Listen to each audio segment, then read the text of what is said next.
सुरुवातीला मोठी बातमी 16 एप्रिल पासून संसदेचं विशेष अधिवेशन बोलावण्यात आलेलं आहे आणि या अधिवेशनात 3 महत्त्वाची विधेयकं सादर केली जाणार असल्याची माहिती मिळते।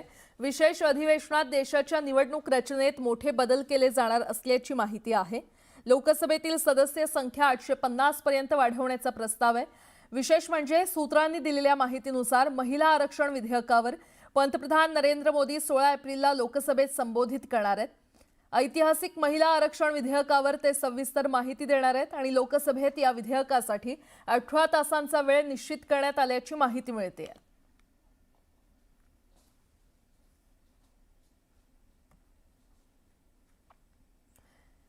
तर महिला आरक्षण कायद्याची अंमलबजावणी करण्याची आता तयारी करण्यात आलेली आहे। 16 एप्रिल पासून संसदेचं विशेष अधिवेशन बोलावण्यात आले। या अधिवेशनात 3 महत्त्वाची विधेयकं सादर केली जाणार असल्याची माहिती आहे। विशेष अधिवेशनात देशाच्या निवडणूक रचनेत मोठे फेरबदल केले जाणार असल्याची माहिती मिळते।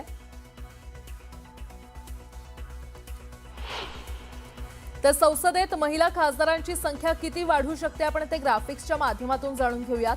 लोकसभेत महिलांसाठी 33% आरक्षण आहे।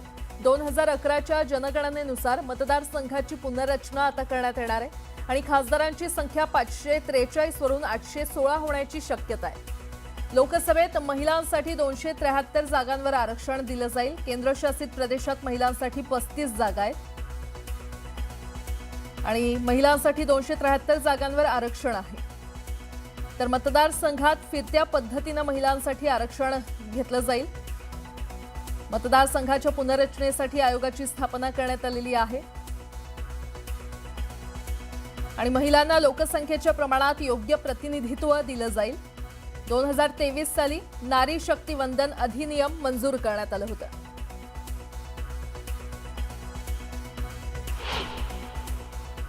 आणि आता महाराष्ट्रातून महिला खासदारांची संख्या इथे किती वाढू शकते आपण ते पाहूयात। महाराष्ट्रातील खासदारांची एकंदरीतच संख्या वाढणार आहे। खासदारांची संख्या 48 वरून 72 होणार असल्याचं कळतंय किंवा तशी शक्यता आहे।